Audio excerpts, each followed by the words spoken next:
Morning. आज chapter number 5 ની આગળ શરૂઆત કરીએ।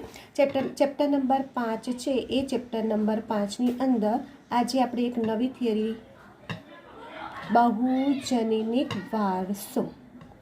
હવે અહીંયા તમે જો નામ પ્રમાણે શું હશે કે જેમાં એક લક્ષણ હશે અને એક લક્ષણ માટે ત્રણ કે વધુ જનીનો જવાબદાર હોય એને બહુજનીન તરીકે ઓળખવામાં આવે છે। અહીંયા આપણે બે ઉદાહરણ લેવાનું છે। એક માનવમાં ઊંચાઈ અને બીજું ઉદાહરણ લેવાનું છે માનવ ત્વચાનો રંગ। તો તમે જો કે આપણને માનવ ઊંચાઈ, હવે આપણી પાસે ઊંચાઈ, હવે આ ઊંચાઈ એક લક્ષણ થયું। હવે એક લક્ષણ માટે એક જનીન જવાબદાર। તો એક પ્રશ્ન થાય કે પૃથ્વી પર શું ફક્ત એક જ પ્રકારની ઊંચાઈ ધરાવતા વ્યક્તિ છે? તમે દેખો કે બધાની હાઇટ અલગ અલગ હોય, કોઈની 5 ફૂટ, કોઈની 6 ફૂટ, કોઈની 5.2, કોઈની 5.5, કોઈની 4, 4.9, એટલે બધાની ઊંચાઈ કેવી છે? અલગ અલગ છે।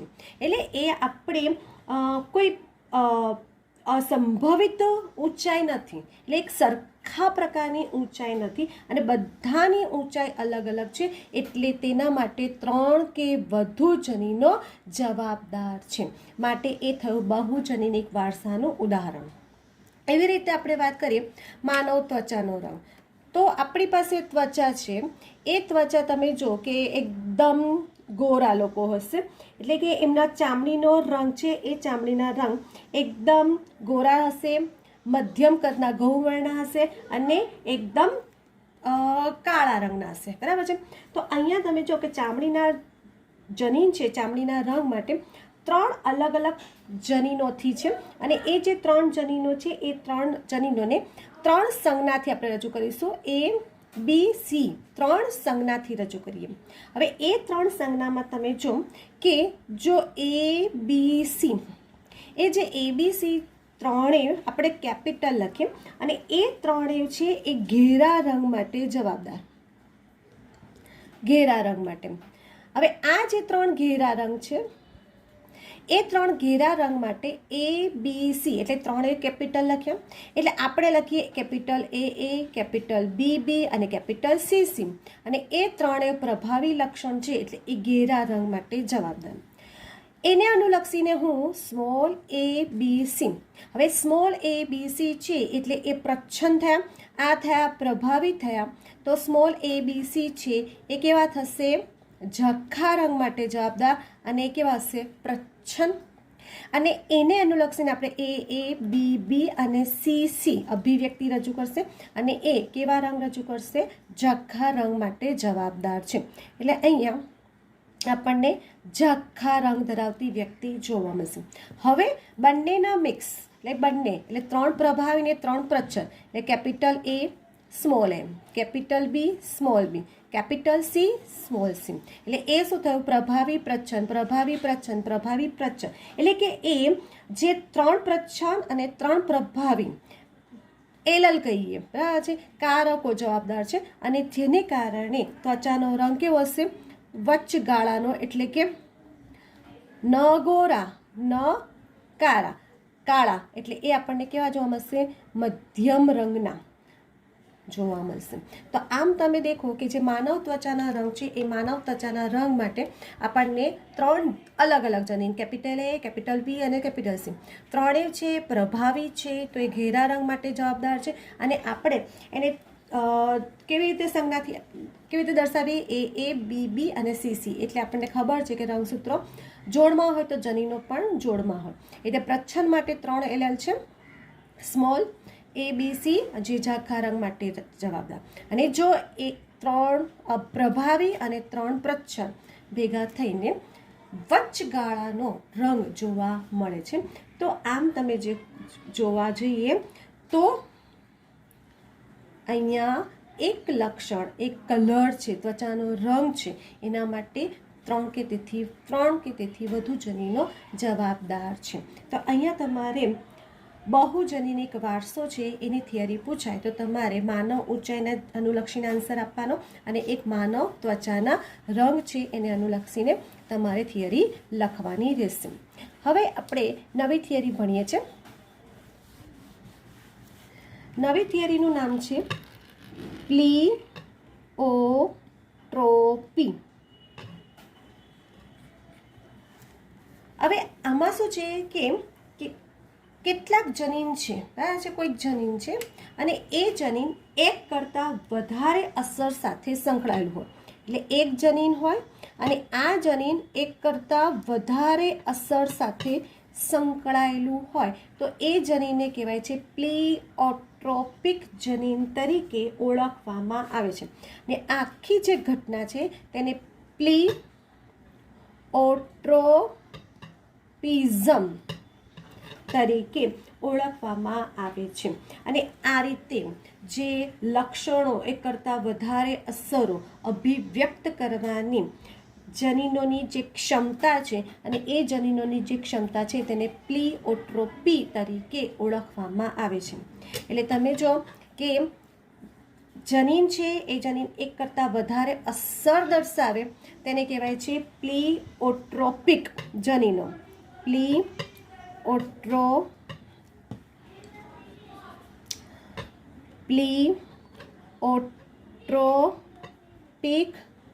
જનીન, બરાબર છે. એટલે આ જનીનને પ્લીઓટ્રોપિક જનીન તરીકે ઓળખાય છે.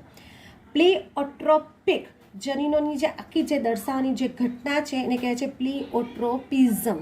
અને એક કરતાં વધારે અસર અભિવ્યક્ત કરવાની જનીનોની જે ક્ષમતા છે એ ક્ષમતાને કહીશું પ્લીઓટ્રોપી તરીકે ઓળખવામાં આવે છે.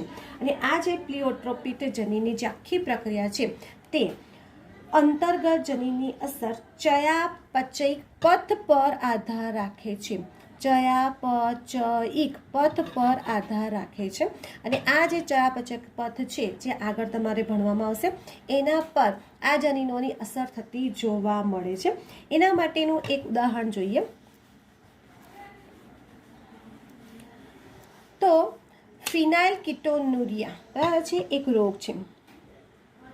ફિનાઇલ કીટોન્યુરિયા, આ જે ફિનાઇલ કીટોન્યુરિયા રોગ છે અને આ જે રોગ છે એ રોગ કોને કારણે થાય છે તો ફિનાઇલ એલેનિન હાઇડ્રોક્સિલેઝ, આ છે ને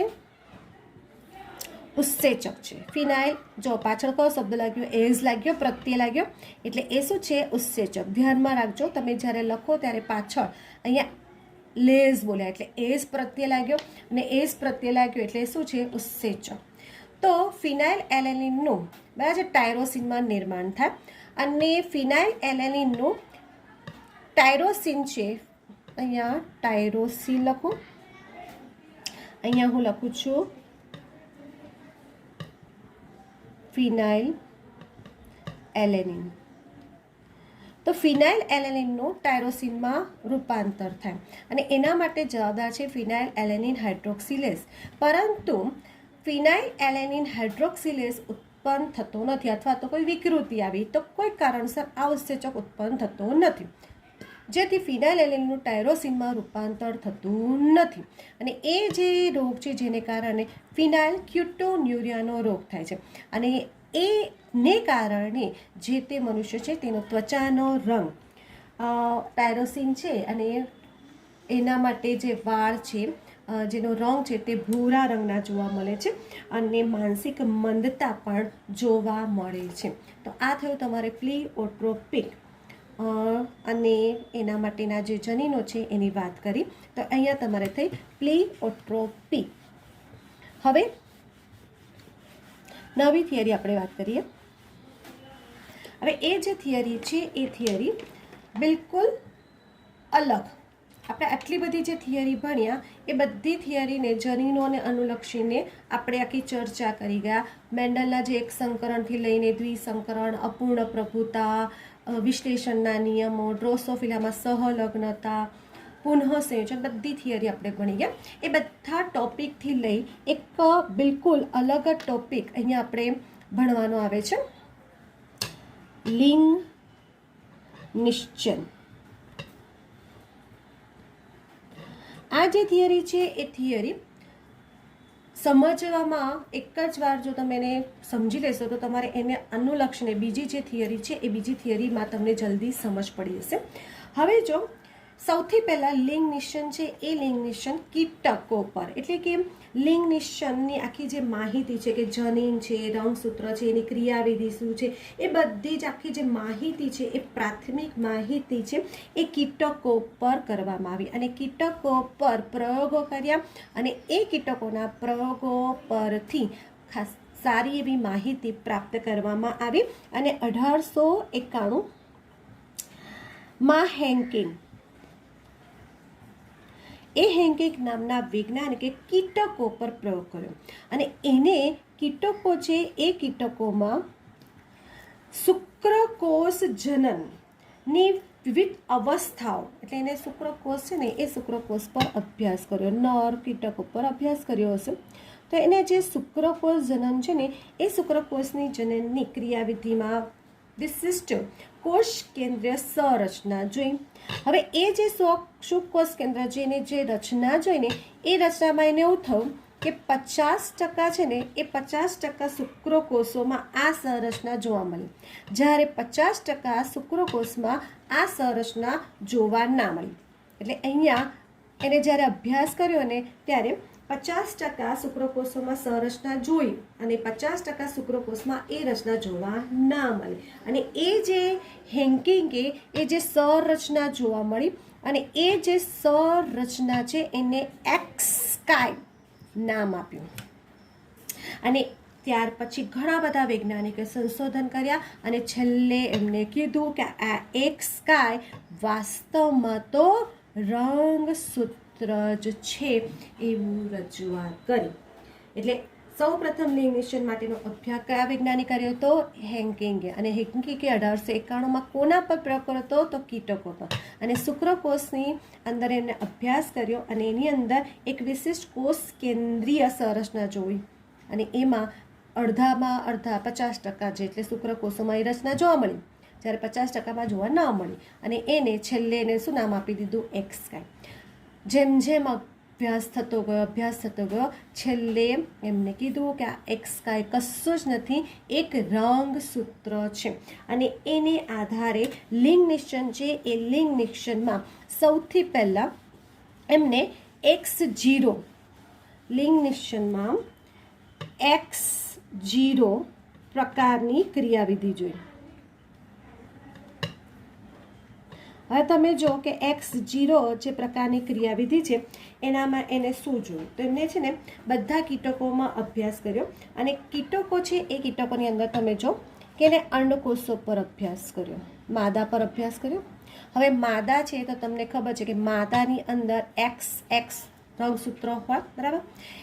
એટલે કે હું એમને અંડકોષો છે એ અંડકોષોમાં X રંગસૂત્ર છે, જ્યારે શુક્રકોષો છે એ શુક્રકોષો એનામાં એમને કીધું કે કેટલાક શુક્રકોષો X રંગસૂત્ર ધરાવે છે અને કેટલાક શુક્રકોષ X રંગસૂત્ર ધરાવતા નથી. એટલે હું એને 0 લખી દઉં છું, બરાબર? એટલે એમને એવું કીધું કે માદા છે એ માદા પાસે તો XX રંગસૂત્ર છે, નર છે એની અંદર અડધા શુક્રકોષો છે એ X રંગસૂત્ર ધરાવે છે, જ્યારે અડધા શુક્રકોષો X રંગસૂત્ર ધરાવતા નથી એવું એમને કીધું. હવે એમણે શું કર્યું કે આ જે X રંગસૂત્ર ધરાવતો અંડકોષ છે, બરાબર છે? એટલે અહીંયા એમને આ એક અંડકોષ એટલે કે X રંગસૂત્ર અંડકોષ જો X રંગસૂત્ર ધરાવતા શુક્રકોષ દ્વારા ફલિત થાય, એટલે આ શુક્રકોષ દ્વારા આ ફલિત થાય, બરાબર છે? તો આ X રંગસૂત્ર ધરાવતું શુક્રકોષ અંડકોષ સાથે ફલિત થાય તો XX બને, તો શું બને? માદા બને, બરાબર? અને જો શુક્રકોષ ધરાવતું નથી, એક્સ રંગસૂત્ર ધરાવતું નથી, એટલે શું થઈ ગયું? X0 થયું. અને એ એક્સ શુક્ર નથી, ફલિત થાય છે, બરાબર છે. તો X0 થયો, તે શું બની ગઈ છે? નર. બરાબર સમજ પડી કે અંડકોષો છે એ અંડકોષો XX રંગસૂત્ર ધરાવે છે, અને એક અંડકોષ X રંગસૂત્ર ધરાવતું અંડકોષ X શુક્રકોષ વડે ફલિત થશે તો સંતતિ શું બનશે? XX બનશે, એટલે માદા. અને જો X રંગસૂત્ર રહિત શુક્રકોષ સાથે ફલન થશે તો શું બનશે? સંતતિ નર જોવા મળે છે. અને આ જે આખી જે લિંગ નિશ્ચયની ભૂમિકા છે એ કોને કારણે છે? X રંગસૂત્રને લીધે છે. અને એ જે X રંગસૂત્રને લિંગી રંગસૂત્ર નામ આપવામાં આવ્યું. આખી જે ઘટના છે તે કોને કારણે છે? X લિંગી રંગસૂત્ર. અને એ જે X લિંગી રંગસૂત્ર તરીકે એને નામ આપવામાં આવ્યું. અને એમને એવું કીધું કે તીતીઘોડા છે, એટલે કીટક જ થયું ને, બરાબર. એમને એવું કીધું કે કીટકો છે કે તીતીઘોડા છે એ તીતીઘોડામાં નર હોય કે માદા, બંનેની અંદર દૈહિક રંગસૂત્ર સરખા છે. દૈહિક રંગસૂત્ર નર અને માદામાં સરખા છે. જો નર છે એ નરમાં દૈહિક રંગસૂત્ર છે અને X0 કહીએ, અથવા તો આપણે એને શું કહીએ? અયુગ્મી રંગસૂત્ર, અયુગ્મી X રંગસૂત્ર આવેલું છે. માદા છે એ માદામાં દૈહિક રંગસૂત્ર છે અને શું છે? XX, એટલે કેવું થયું? સમયુગ્મી રંગસૂત્ર આવેલા છે. તો આ છે X0 પ્રકારની ક્રિયાવિધિ, બરાબર. અને એને આધારે અહીંયા રંગસૂત્ર છે અને એ રંગસૂત્રની ભિન્નતા જોવા મળશે. રંગસૂત્ર XX, XY, X0 એ બધી ભિન્નતાને આધારે આપણે અલગ અલગ પ્રકારનું લિંગ નિશ્ચય સમજવાનું છે. તો થિયરી થશે રંગસૂત્રીય ભિન્નતા ને આધારે લિંગ નિશ્ચય સમજાવો. તો આ જે રંગસૂત્ર છે એ રંગસૂત્ર આપણી પાસે કયા કયા છે? તો XX છે, X0 છે, XY છે. તો એ ભિન્નતાને આધારે આપણે લિંગ નિશ્ચયના પ્રકાર સમજવાના છે. તો એ જે ભિન્નતા છે એ ભિન્નતાને આધારે આપણને 3 પ્રકાર જોવાના છે. એક છે તમારે X0 પ્રકારનું લિંગ નિશ્ચય, બીજું તમારે છે XY પ્રકારનું લિંગ નિશ્ચય, ત્રીજું છે માદામાં વિષમ યુગ્મિતા. માદામાં આપણને વિષમ યુગ્મતા.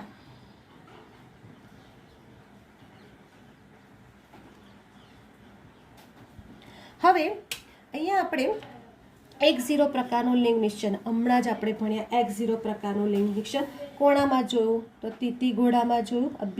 હમણાં જ આ તીતીઘોડાની અંદર દૈહિક રંગસૂત્ર નર અને માદા દૈહિક રંગસૂત્ર છે. એક દૈહિક રંગસૂત્ર નર અને માદામાં સરખા છે. નર છે એ નરની અંદર લિંગી રંગસૂત્ર હશે અને એ લિંગી રંગસૂત્રની અંદર કેવું હશે? X0.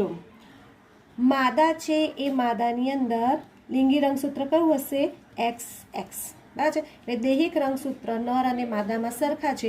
નરની અંદર અયુગ્મી X0 છે અને માદામાં સમયુગ્મી XX છે. પછી આપણે એવું કીધું હતું કે નરની અંદર અડધા શુક્રકોષો છે જે X રંગસૂત્ર સહિત છે ને અડધા રંગસૂત્ર X રંગસૂત્ર રહિત છે. અને આ જે ક્રિયાવિધિ છે જેને X0 પ્રકારનું આપણે લિંગ નિશ્ચય તરીકે ઓળખ્યા હતા. XY પ્રકારનું લિંગ નિશ્ચય. અને એ જે XY પ્રકારનું જે લિંગ નિશ્ચય છે એ ડ્રોસોફિલા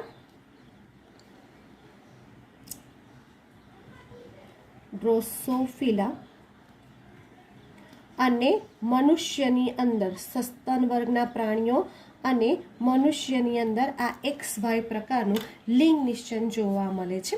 એટલે કે શું થાય છે તો જો આપણી અંદર દૈહિક રંગસૂત્ર છે, બરાબર. કોની અંદર? નર અને માદા બંનેની અંદર દૈહિક રંગસૂત્ર છે. સેમ આ રીતે નર અને માદાની અંદર 22 જોડ દૈહિક રંગસૂત્ર છે. 23 જોડ છે જો માદા છે એ માદાની અંદર X લિંગી રંગસૂત્ર હશે અને નર છે એ નરની અંદર XY પ્રકારનું લિંગી રંગસૂત્ર જોવા મળે છે. એટલે નર છે એ નરની અંદર 2 જન્યુનું નિર્માણ થશે, એક X અને બીજું Y. માદા છે એ માદાની અંદર બધા જ અંડકોષો એક જ પ્રકારના જોવા મળશે, XX. બરાબર. એટલે આ થયું તમારે XY પ્રકારનું લિંગ નિશ્ચન. ડ્રોસોફિલા છે કે બીજા સસ્તનધારી જે પ્રાણી છે એ બધા જ મનુષ્ય એ બધાની અંદર XY પ્રકારનું લિંગ નિશ્ચન. જેમાં નર અને માદા છે. મનુષ્યની વાત કરીએ તો મનુષ્યની અંદર દૈહિક રંગસૂત્ર છે એ કેટલા હોય છે? 22 જોડ દૈહિક રંગસૂત્ર નર અને માદામાં સરખા છે. લિંગી રંગસૂત્ર માદાની અંદર XX છે અને નરની અંદર XY. જો માદા હશે તો એ XX પ્રકારના એટલે કે બધા જ એક જ પ્રકારના અંડકોષોનું નિર્માણ કરશે. નર છે જેમાં અડધા X પ્રકારના જન્યુ અને અડધા Y પ્રકારના જન્યુનું નિર્માણ કરે છે.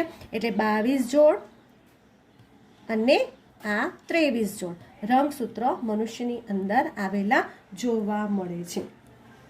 નર છે એ નરની અંદર માદામાં વિષમયુગ્મિતા. આ જે માદામાં વિષમયુગ્મિતા એટલે તમે જો કે અહીંયા મેં ચલાવ્યું ત્યાં પણ તમને જો માદા છે XX છે એટલે એ સેવા છે સમયુગ્મી. અહીંયા પણ મેં માદા કીધી એ પણ કેવી છે? સમયુગ્મી. એટલે તમે જો કે તમે જ્યારે લખો છો ત્યારે માદા છે એ XX જ લખો છો એટલે સમયુગ્મી લખો. અહીંયા જે છે એ માદા વિષમયુગ્મતા એટલે માદા કેવી છે? વિષમયુગ્મી પ્રકારની જોવા મળે છે. જોઈએ માદામાં વિષમયુગ્મતા. ત્રીજી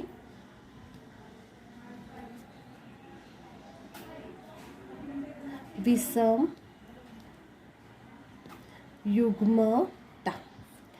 આ જે ઘટના છે તે પક્ષીઓમાં જોવા મળે. પક્ષીઓ છે એ પક્ષીઓની અંદર નર અને માદા બે હોય.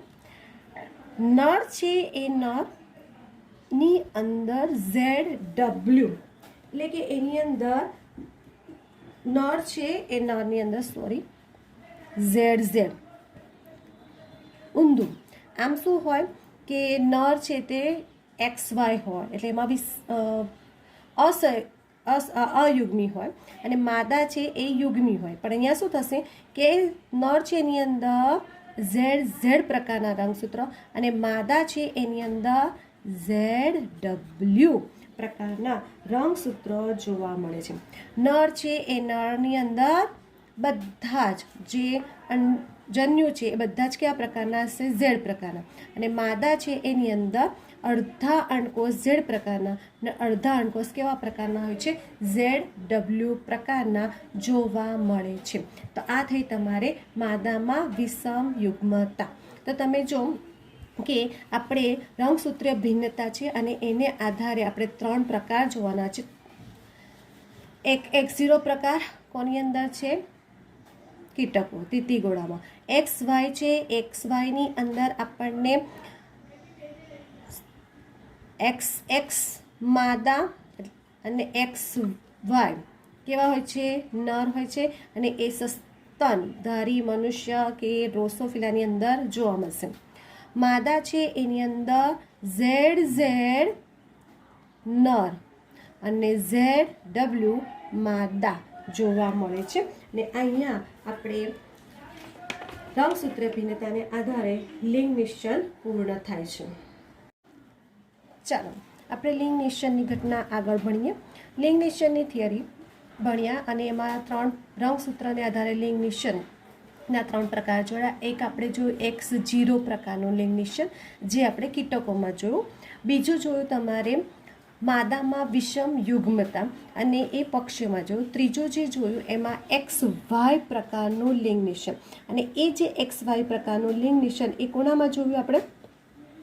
મનુષ્યમાં લિંગ નિષેધ. મનુષ્યની અંદર લિંગ નિષેધની ઘટના આપણે સમજવાની છે. તો સૌથી પહેલાં મનુષ્ય છે, એ મનુષ્યની અંદર રંગસૂત્ર છે, એ રંગસૂત્ર કેટલા છે? તો 23 જોડ રંગસૂત્ર આવેલા હોય છે. અને એ 23 જોડ રંગસૂત્ર છે, એ 23 જોડ રંગસૂત્ર સ્ત્રી અને પુરુષે 23 જોડ રંગસૂત્ર છે, જેમાં 22 જોડ રંગસૂત્ર છે, એ 22 જોડ રંગસૂત્ર 23 જોડ રંગસૂત્ર છે, જેમાં 22 જોડ રંગસૂત્ર સ્ત્રી અને પુરુષની અંદર સરખા છે.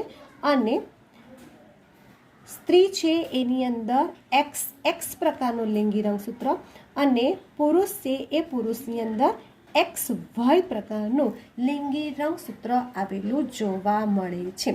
આમ આપણે સ્ત્રી અને પુરુષ છે એ પુરુષની અંદર લિંગ નિષેધની ઘટના છે તે જોઈએ.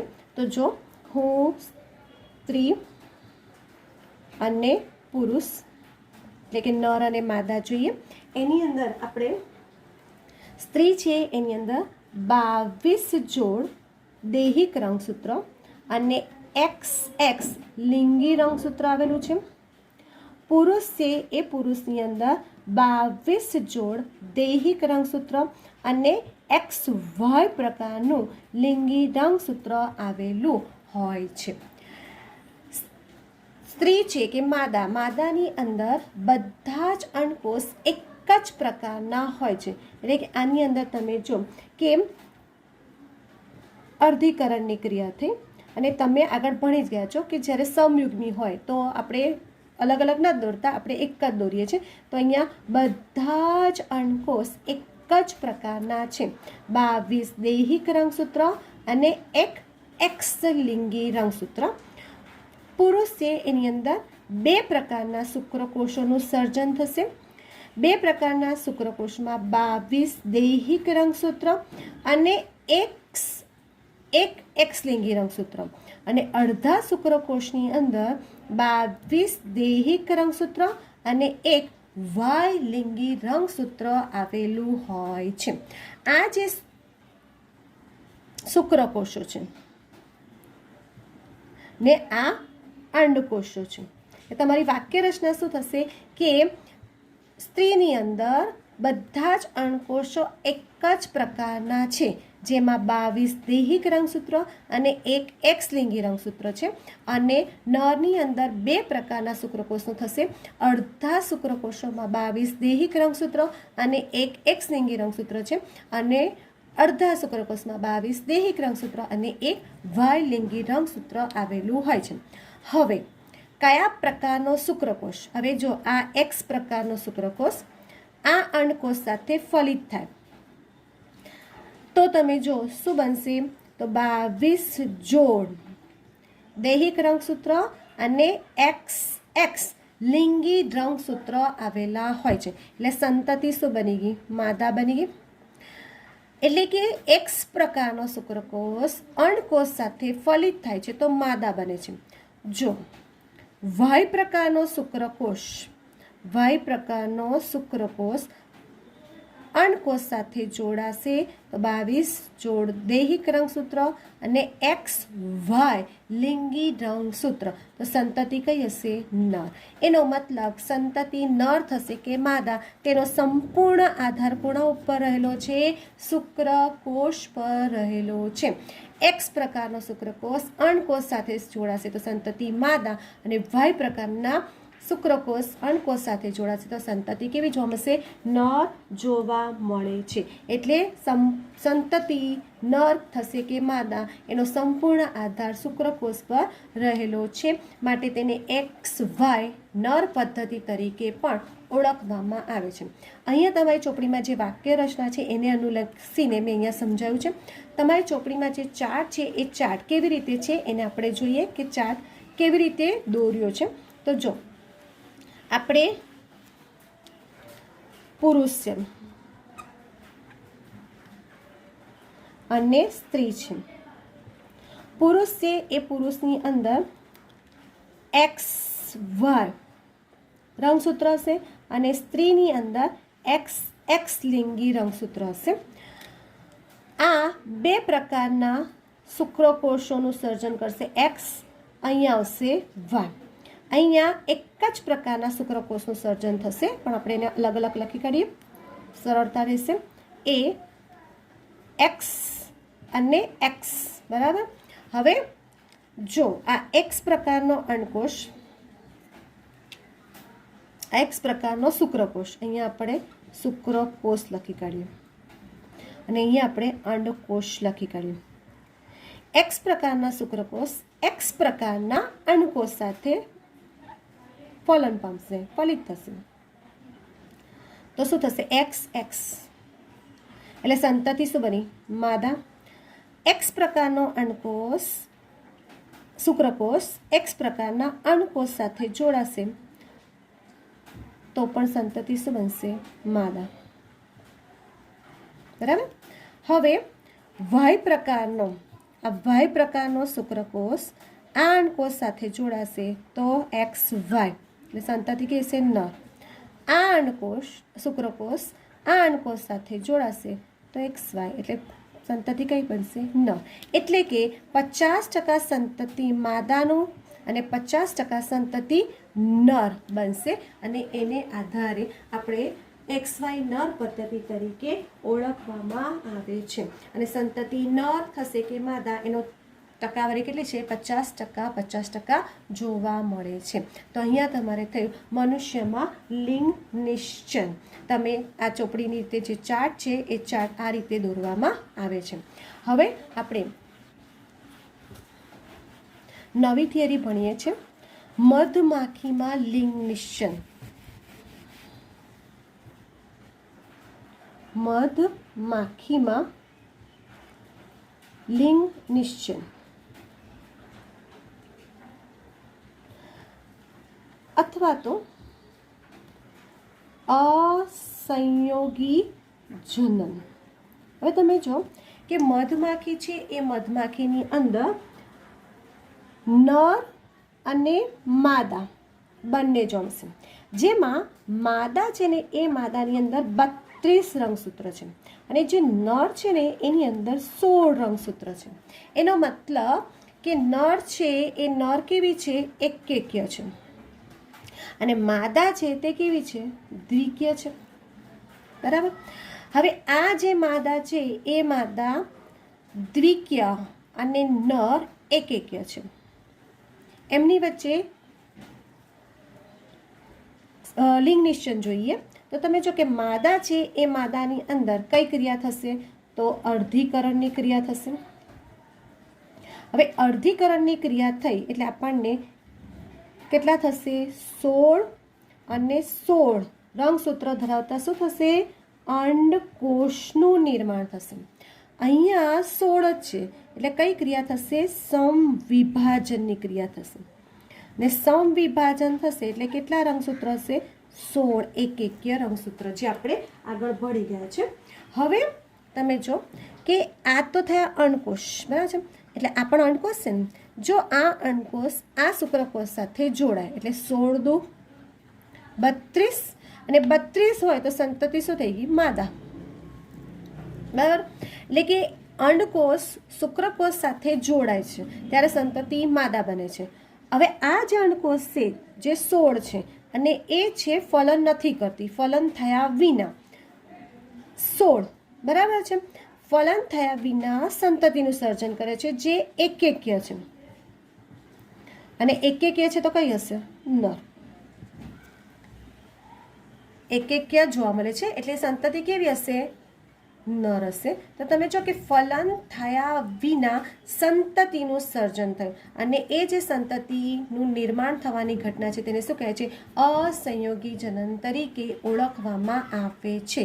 અને આ જે ઘટના છે એનામાં તમે જો કે દ્વિકીય માદા છે અને એકકેક્ય નર છે એટલે એને એકકેક્ય જે દ્વિકીય એકકીય દ્વિકીય લિંગ નિશ્ચન તરીકે ઓળખવામાં આવે છે. એકકીય દ્વિકીય લિંગ નિશ્ચન તરીકે ઓળખવામાં આવે છે અથવા તેને કહેવાય છે હેપ્લોડિપ્લોઇડ લિંગ નિશ્ચન તરીકે ઓળખવામાં આવે છે.